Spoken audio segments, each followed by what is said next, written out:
one nation, under God, indivisible, with liberty and justice for all.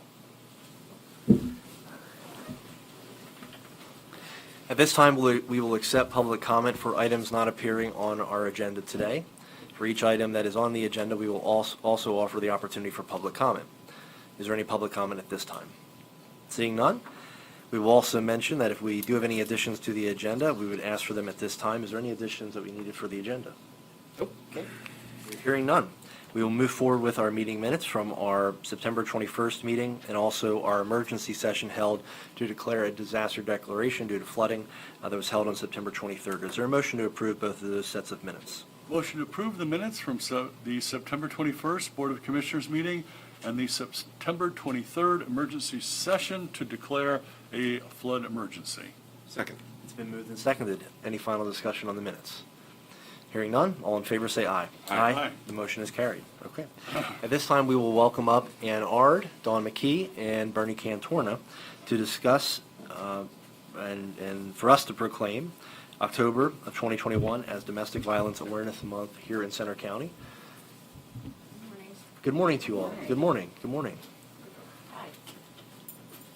So thank you for joining us, and we'll turn it over to you to let us know some of the events and important things that are happening this month. Okay, please. Well, good morning, and thank you for your support and for proclaiming October as Domestic Violence Awareness Month. Your ongoing support has been incredible, and it's really appreciated. We really appreciate it. I wanted to talk a little bit about the activities, but to really talk about the collaboration that has happened here in Center County despite COVID, but maybe because of COVID. Agencies, communities, faith communities are coming together to help raise awareness, not only around domestic violence, but also Sexual Assault Awareness Month. And we decided as a collaborative group that we weren't going to stop at the end of the month. We're going to continue this awareness raising throughout forever, as long as it takes. To talk a little bit about what we're doing here in Center County, what CenterSafe is doing, along with the District Attorney's Office and some other organizations. We're shining a light on domestic violence. Center County is. We appreciate the fact that the courthouse is going to be lit up in purple, that we get a lot of feedback from that. There's going to be signs out front to help raise awareness around domestic violence.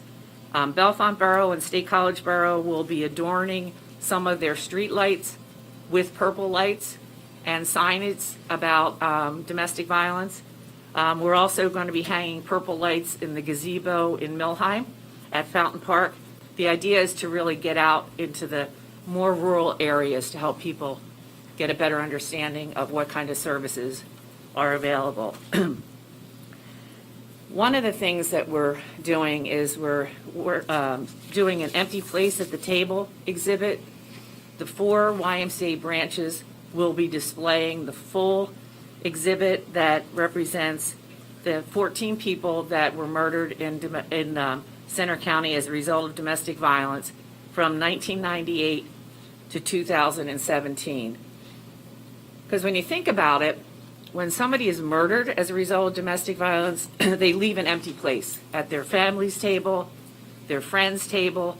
So this display has all the place settings and the story behind each victim that was murdered without mentioning their names. And then we're also doing a single place display where we'll take one place setting and put it in a location that explains the empty place at the table display, and also a brochure that tells the victims' stories. And we appreciate to put one in the lobby here. We're going to have one in the District Attorney's Office, lots of restaurants, hairdressers, in Bellefonte, Phillipsburg, libraries, places where people will see them and also understand that they're not alone, that they have a lot of support here in Center County. And I think we want anyone who's experiencing domestic violence, sexual violence, child abuse to know they're not alone. There's a whole community of people, organizations that are here to support them. So with that, I'll turn it over to Ann and Bernie if they have anything else they want to add. I just want to mention that that Don talked about the collaboration in Center County, and that's had some very concrete and tangible results. Center County has 3 federal grants to address domestic violence. We have, and this one we've had for years, the grant to encourage criminal justice response. It's held by the State College Police Department, but that's what provides the Victim-Centered Intensive Case Management Unit, which is the dedicated domestic violence unit at the State College Police Department. That's a collaborative grant between Center Safe and the police department. But we also have a large transitional housing federal grant from the Department of Justice. And as you know, we just received word that we have a legal assistance for victims grant for 3 years for $600,000. Center County gets those grants, not because we're great grant writers, although we're pretty good, but we get those grants because the level of collaboration and the federal government can see that we work together to address domestic and sexual violence. And the ways that we do that is holistic, it is collaborative, and it makes a difference in our community.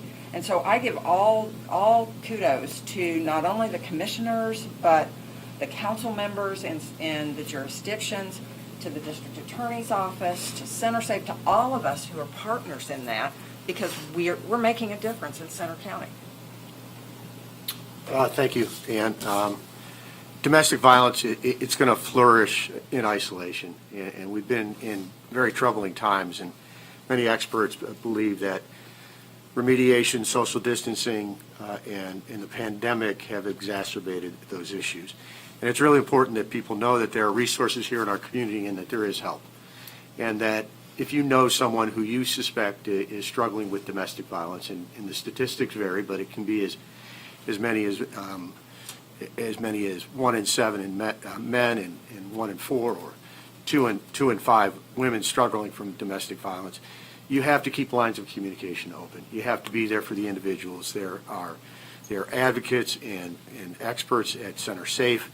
There are services through your health through your health systems, and you need to be there to help people when that opportunity comes, to get them services and to keep them safe. So we're very, very lucky to have the resources we have here at Center Safe and the advocates there, and it's very important that we're aware of this issue.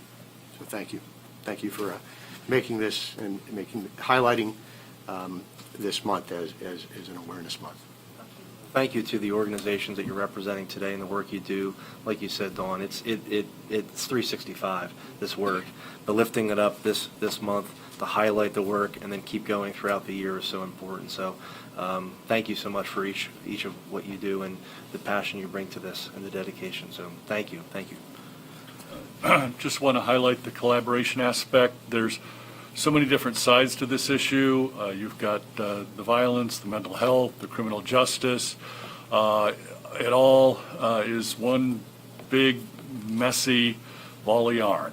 And the county and the district attorney, the judges, the pathonetary, everyone's involved, working to try to make the situation a little bit better. It's been with us a long time, and it's going to take a lot of effort to make things improve. But thanks for all your efforts on this. Thanks.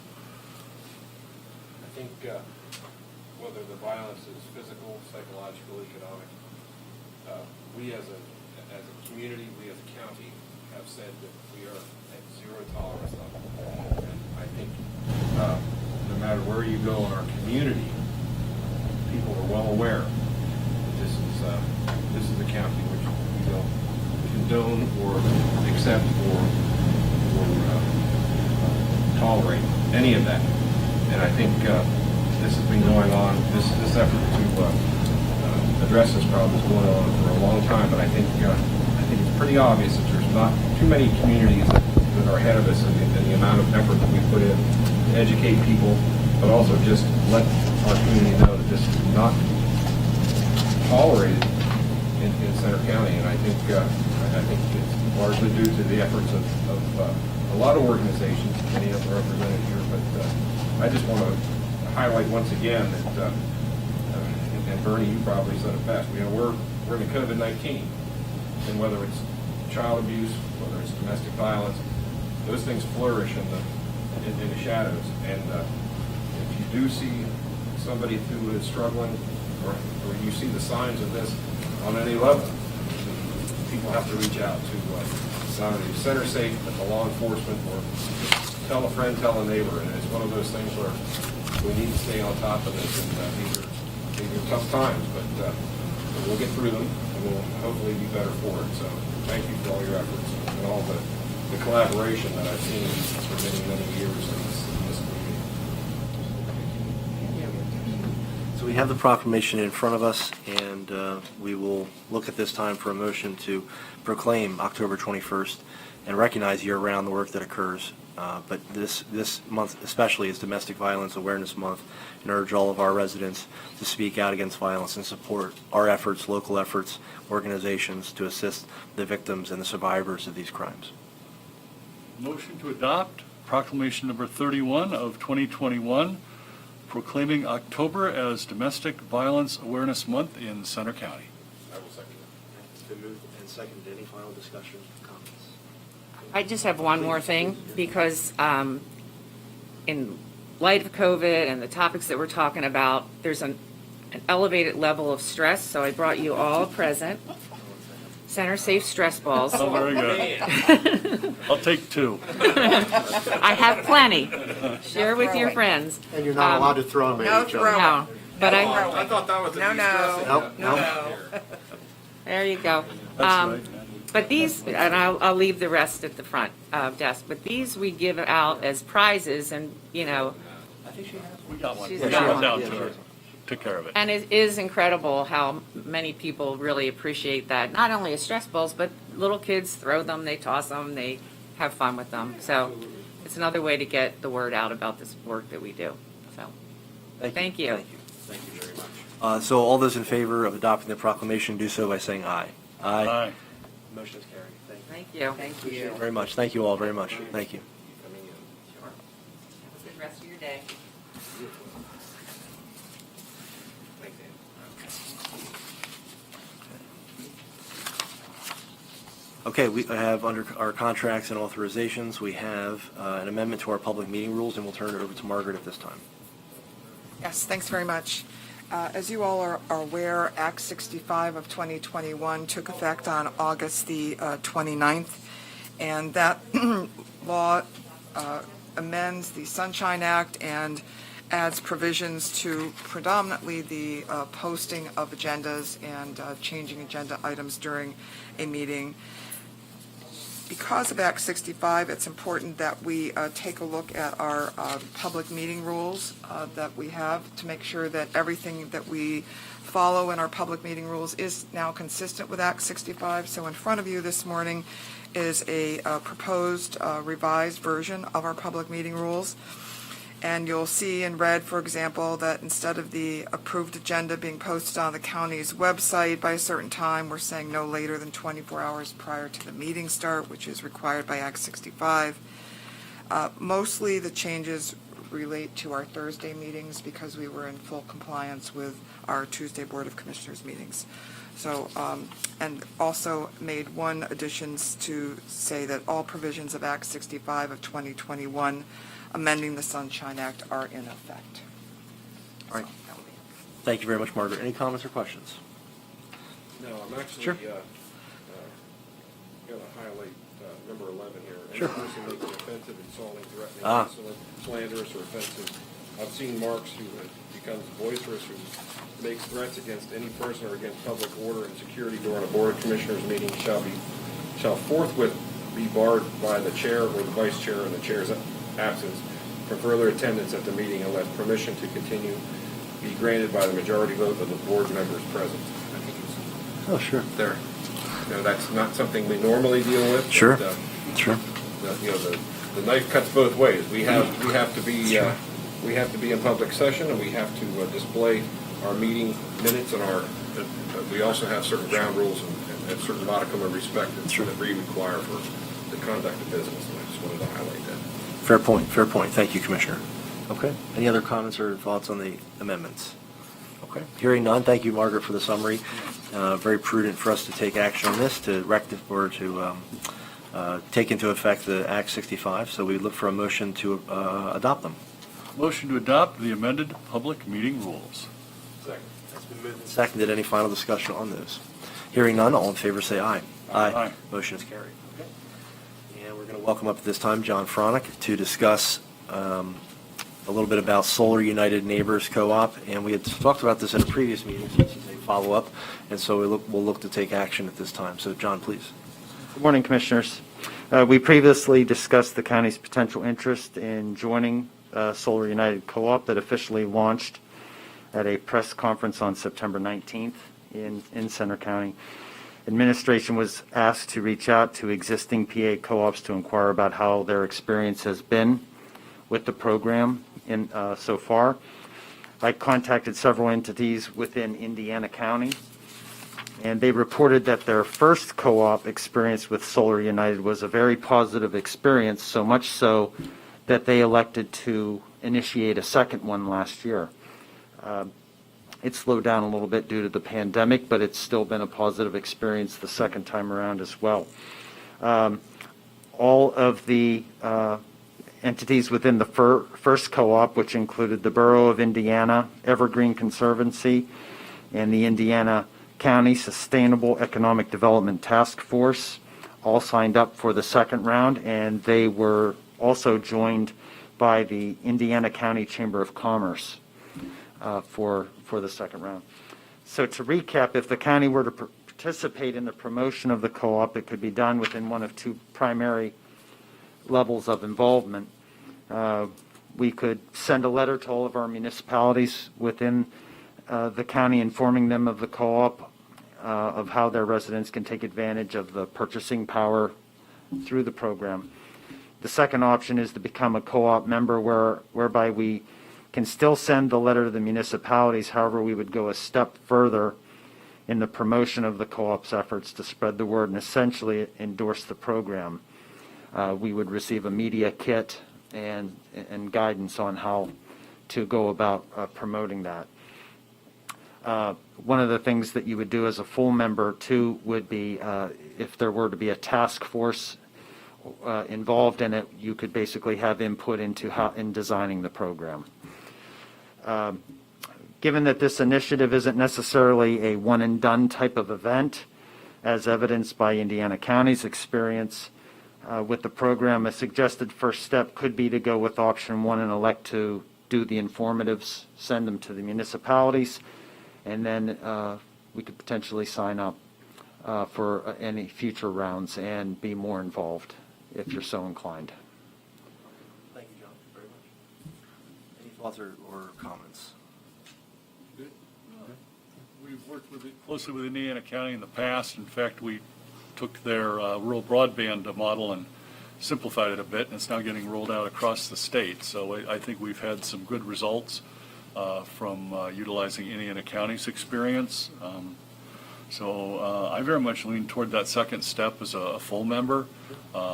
I have a lot of friends and neighbors who have installed solar either years ago or recently, and overall it's been a very positive experience for them. They save money, and at least if the power goes out when the sun's shining, they don't have any issues.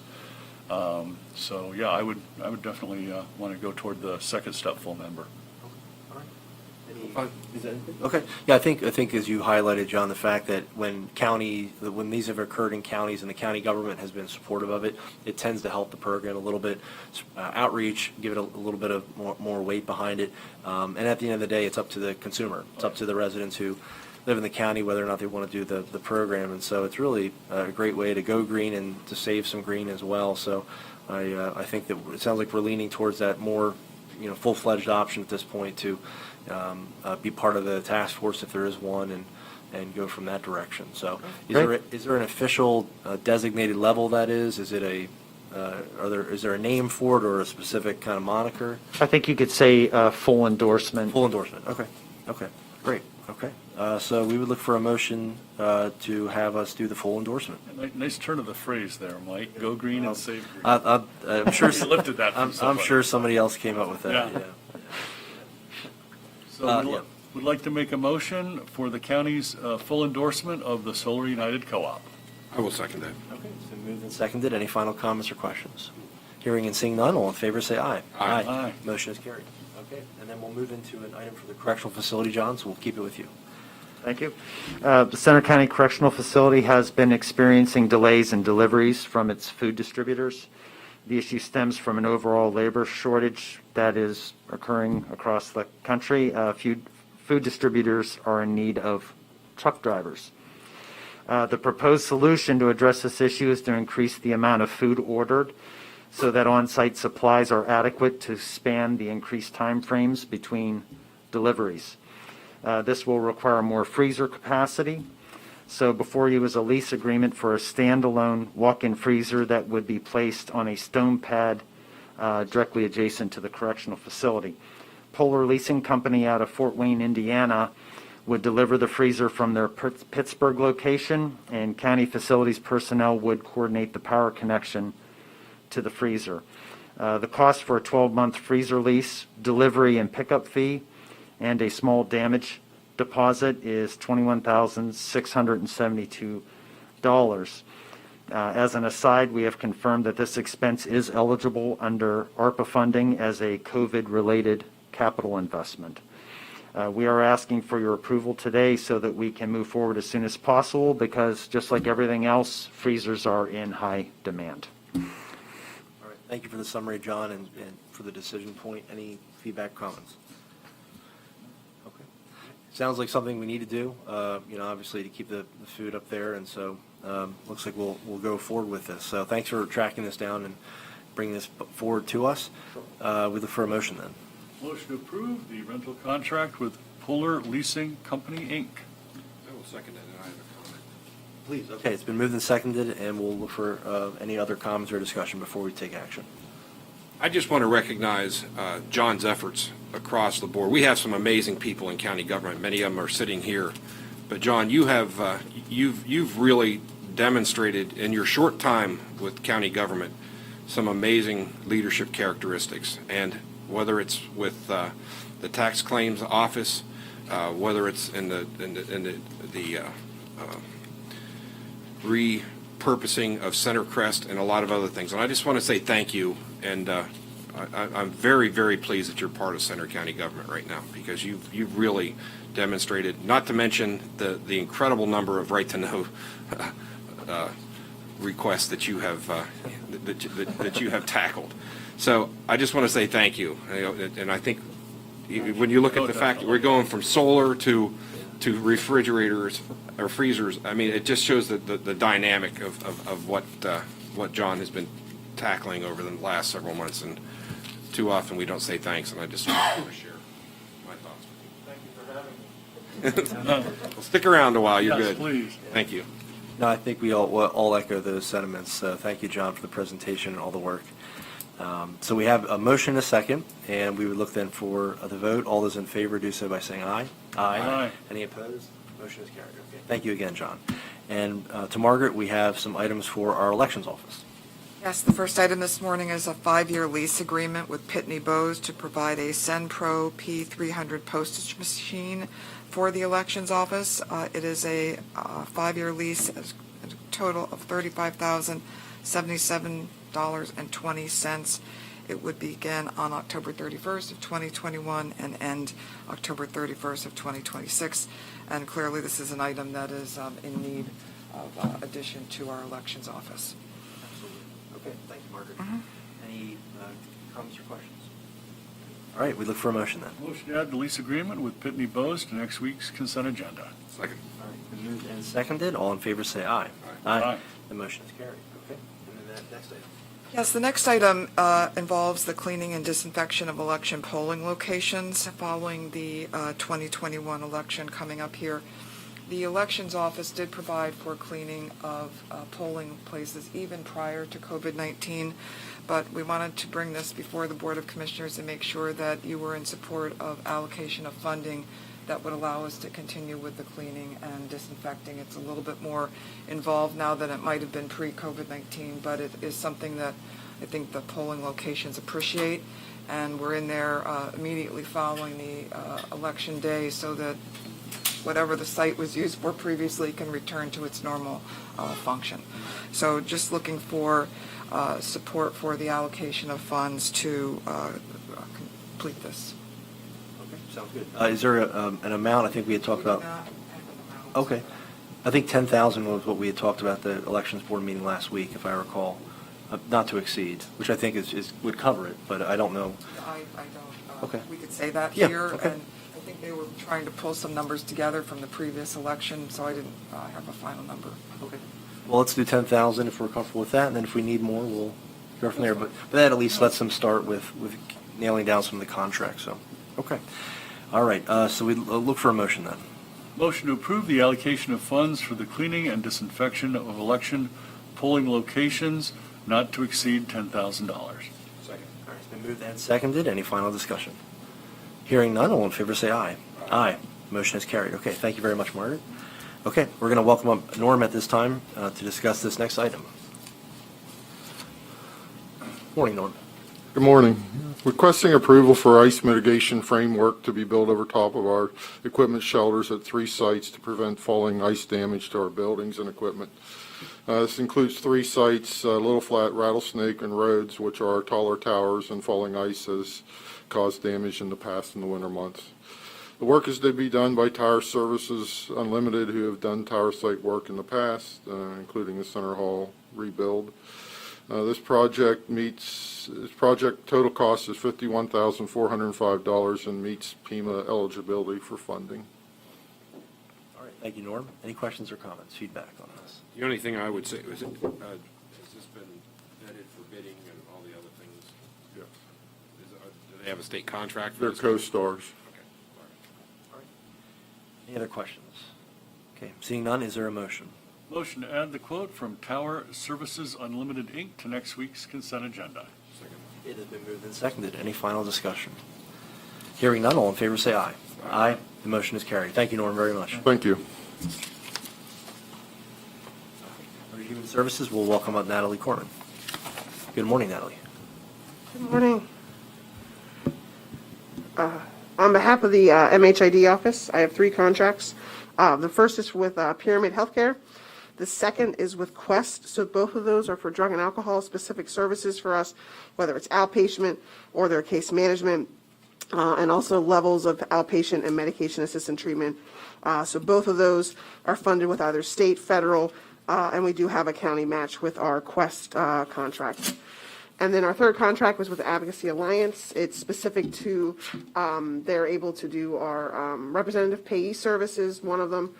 They do our consumer family satisfaction as well as incident management services, which is important to us. And we also have a county match of $876 for that. Okay, thank you, Natalie. Any questions on those 3 items? Okay, hearing none, is there a motion? Motion to add the mental health, intellectual disability, early intervention, drug and alcohol items 1 through 3 to next week's consent agenda. Second. It has been moved and seconded. Any final discussion? Hearing none, all in favor say aye. Aye. Aye. Motion is carried. Okay. So on behalf of Adult Services, we have today an approval to apply for our 22-23 Rapid Rehousing Grant funding. As unfortunately typical, HUD has a very quick turnaround time when it comes to this funding, and so we are looking for approval. The grant total is approximately $337,018. That's an increase of $124,506. We are looking to add a second case management position. All of this is done out of a housing transition, so I will state that. So adding a second case management position, and we are also looking to add an additional 50% to our direct rental assistance, which will put us well over $200,000 of just rental assistance that will be provided in this service, targeting, as you know, specifically to our homeless population throughout Center County. And so we are looking to put this application in, get approval, and then move forward with, hopefully, the approval and contract from HUD. Thank you, Natalie. Any questions on this item? Just mention, obviously, we were just talking about domestic violence, and in some cases, persons who are affected by domestic violence can pretty quickly become homeless. So this can also benefit those families. Absolutely. We housing transitions for us is exactly what Ann Ard mentioned, is that partner. So partnering with Center Safe, if they have individuals they can refer to be able to be used for the services is really important. So great news on the additional funds, and so we How quickly do we typically hear about these, Natalie? It takes some time for HUD. Okay.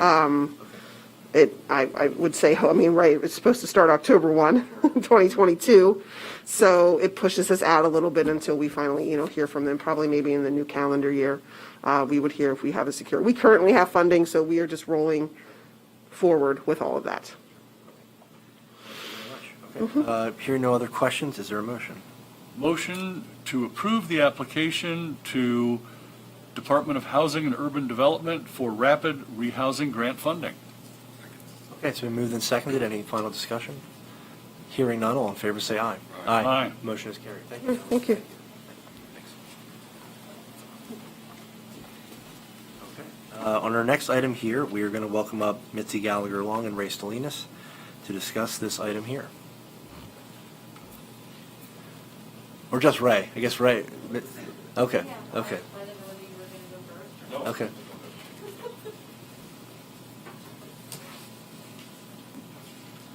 Good morning to both of you. Good morning, Commissioners.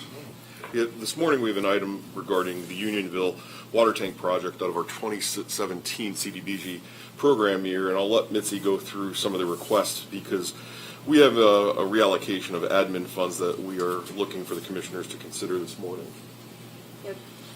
Basically, there is county admin funding that was originally budgeted when you had an in-house CDBG planner. And so those expenses are now covered under your contract with CEDACOG. So the $11,000 needs to be reallocated. We are fast approaching the expend date. The only project that you have in 2017 right now is the Unionville project. This is basically going to be the contingency amount that was not funded yet. And what will happen is the full 16 and 17 allocations will be spent. And then the ARPA funding that the borough has, the $15,000, and then the county ARPA funds that you've dedicated. Then once they need from the 18, they'll draw from that. If adding this 11,000, then they don't spend all of the money, then we'll reallocate the 18 money because there's more time to move the money into another project. Okay. That makes sense, Mitzi. Yeah, it's good to draw this down. It's going to expire soon, so we want to Exactly. spend it. Okay. And it maybe potentially will offset some costs as well for us or Unionville. So okay, all right. Helpful. Hoping to be like in front of this, that the engineer, as he stated, does expect once they start digging to run in some contingencies so that we don't have to come back to you and ask for more ARPA funds and kind of delay the project. Sure. Okay. Thank you. Questions or feedback, comments? Okay. Okay. All right. We look for a motion then. Motion to approve the federal fiscal year 2017 Community Development Block Grant budget revisions to the Department of Community and Economic Development. Second. It's been moved and seconded. Any final discussion? Hearing none, all in favor say aye. Aye. Aye. Motion is carried. Okay, thank you both very much. Thank you. Thanks. Okay, we'll welcome up Ann Mesner for a discussion about requests from Walker Township. Good morning, Ann. Good morning, everyone. I just wanted to bring forward a request for assistance from Walker Township for the replacement of the Hoy Road Bridge.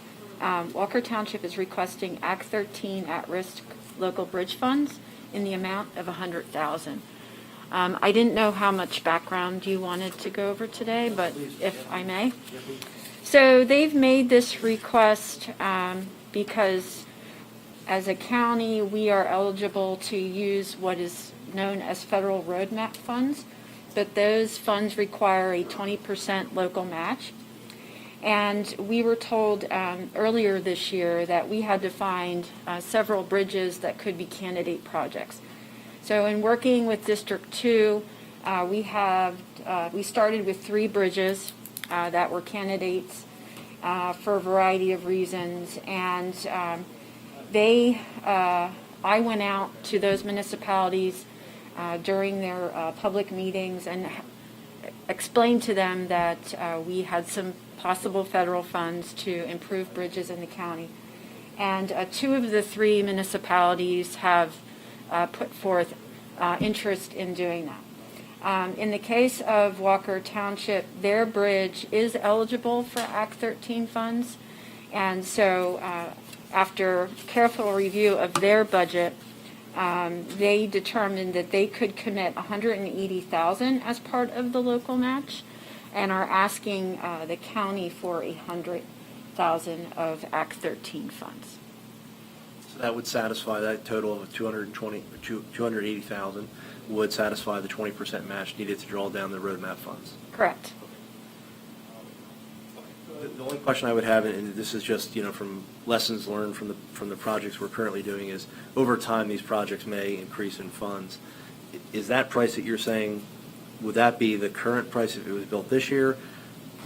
Should we put some more in to appreciate the fact there may be, Yes, so I've gone back and forth with the district several times about the estimates, and these are, this particular estimate is from our current long-range transportation plan. Okay. And at this point in time, they don't have information that would suggest that it would be more, but it is certainly possible that it would be by the time it would go to design and construction, but that's going to be several years. So I can't, they weren't willing or able to give kind of an escalator, if you will. But Walker Township is also very well aware that that could happen, and I would discuss that with them at that time. Okay, but this would at least allow us to draw it down so we can start the planning for it and revisit in the future if we need to, due to inflation and other price increases that may occur. Correct. Okay. Yes. That's helpful to know. Yeah, any other questions or comments? So we might have 3 new bridges that are potentially structurally deficient / poor, and it looks like 2 of those municipalities are very interested in working with us, so that's good news. Yes, the third municipality, it was not a priority bridge for them. It's not heavily used, so that was why they said they would like to worry about a local bridge that was less than 20. So that is not eligible, so we may see a request in the future from them. Thank you, Ann, very much. Thank you. All right, so we look for a motion at this time. Motion to add the request for assistance from Walker Township to next week's consent agenda. Second that. It's been moved and seconded. Any final discussion? Hearing none, all in favor say aye. Aye. Aye. Motion is carried. Thank you very much, Ann. Thank you very much. We have our consent agenda in front of us. Is there a motion to approve? Motion to approve this week's consent agenda. Second. It's been moved and seconded. All those in favor say aye. Aye. Motion is carried. Okay. We'll turn it to Margaret for an administrator's note here. Okay. Okay, thank you, Margaret. All right, we have a check run. Commissioner Higgins. Yes, we have a check run in the amount of $510,092.23. I don't know where the hard copy went, is it in there? Because I had one selected, but I didn't write it down, but I can get to it very quickly.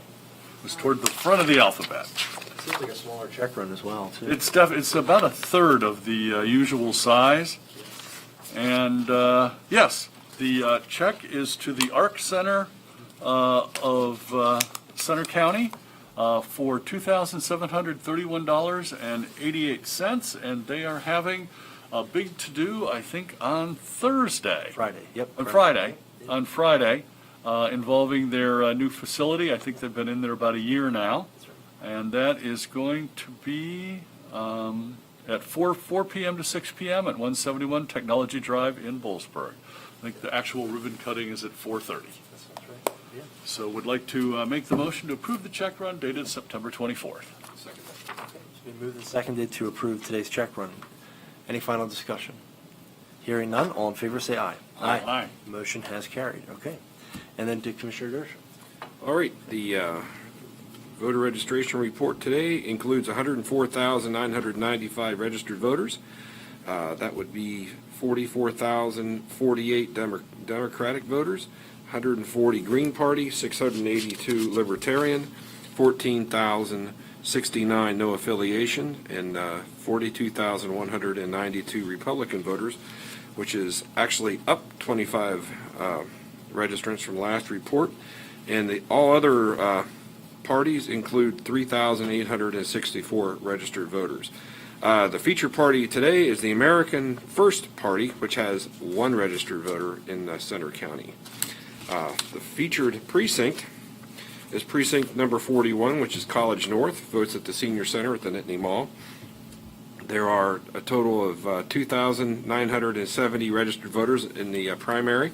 There were 882 ballots cast, which leads a voter turnout percentage of 29.7%. The folks that make it happen, the judge of elections is Christina Hodges. The minority inspector is Amy Schreckengast. The majority inspector is Barbara Saxton. And the clerks are Lori Smith, Jamie Sarver, Joseph Gersh, James Weiland, Kim Hodges, Margaret Hodges, and Lauren Woolmer. And again, we want to thank the Center Region Senior Center for allowing us to use their facility, and the mall for accommodating us. So that's my report for today. Absolutely. Okay, thank you very much, Commissioner. We do want to make an announcement, and I think Commissioner Higgins, do you want to speak to this one? Sure. The Center County Commissioners started their small business grant program using the American Rescue Plan Act funding on July 20th. We have only about $400,000 remaining. It takes about 20 minutes or so to apply. We will be closing the applications this Friday, October 1st at 5 p.m. We have had 234 small locally owned Center County businesses approved for a total of almost $2.6 million. The average grant's running just over $11,000, and we had a roughly 380 total applicants. I'm trying to remove duplicates, but I think in terms of the number of applicants, we're in the ballpark of 380. So in the last pretty much exactly a year, the Center County Commissioners have awarded over $10 million to local small businesses, if we count the CHIRP hospitality grants, which actually was state funding in partnership with the county commissioners. It is the largest total of any medium-sized county in Pennsylvania, and it's actually one of the largest totals for any county of any size in the state of Pennsylvania. And I'd like to thank my fellow commissioners, but also, of course, Margaret Gray and her staff, Finance Department, Planning, the initial round of grants. We worked at the Penn State Small Business Development Center. We've now worked with CEDACOG, the Regional Economic Development Group, for both the CHIRP grants and the current round of County Commissioner Small Business grants. So been very successful, but we still have about 10% of the funds remaining, and now about 3.5 days to take applications for that.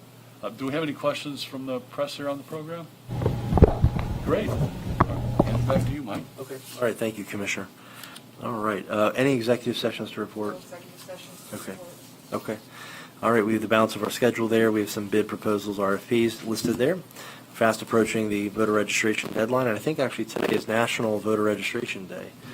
So encourage everybody to double check their registration information, and anybody who's not registered, please do so. And at this time, any questions from the press? Do we have any update on damage assessment, the disaster declaration in the wake of last week's flooding? Can folks still apply? Any kind of update you can provide? No dollar amounts, but our EMA director, Jeff Warren, and his team have been fielding calls, working with state agencies, local agencies to track the damage, and I think in the coming days they'll be able to tabulate that. But our disaster declaration that we approved last week was done in large part so that he could start putting together any figures that could be presented to the state. There was significant damage in other areas of the state as well during that flooding, principally in Center County, but Mifflin as well. So if we reach that dollar threshold, there may be some money we can draw down for our local residents, but no exact figures at this time. The plan is to apply for state or federal assistance with the declaration then? Correct, depending on if we hit a certain dollar threshold, yes. Can people still apply or contact the office? Oh, absolutely, yes. The EMA office, their phone number, absolutely. That's the number we've been putting out there for folks to reach out to. The county, several weeks ago or months, upped the starting pay for 911 and county prison due to vacancy staffing. What's been the result since then? Positive. It's been very positive. Yeah, we've seen additional applications coming through for both offices. In addition, we've seen retention of employees stabilize, which has been helpful. And as we go through our classification and compensation study currently being done by all of our employees throughout the county, that'll help us as we go into next year and the future. So, yeah, it's been very helpful. Again, our big focus with 911 was at the increase of traffic due to games, of people here in the community. We wanted to make sure that we had a plethora of people to be able to work the phones on those football weekends, and we've been doing that. So kudos to the staff down there and kudos to the leadership. Has the county received any notification from the feds or anybody else on possible reopening of the Machana Valley Correctional Facility as an immigration processing center? Have you folks heard anything? We have not, there's been no official communication that's occurred. Steve, when you're talking about behavior in public meetings, are you talking to me? Just, Okay, I just want you know, to clear that up. and part of, I think that law includes the addition of a media lounge in that conversation, so. It's always good to remind, Yes. decorum. Yeah, so. Thank you, that's all I have. Okay, thank you. Kaylee, any questions? Yeah, did the county meet with American Airlines about the incentive package? And if so, how much was the package? Did they accept it, or what's the next step with that? Sure. So, yeah, we had a productive conversation with the county, university, the airport authority, and American Airlines last week to discuss the incentive package. That's cash in kind and other assistance. So it's going to be a few months until they're able to make a decision.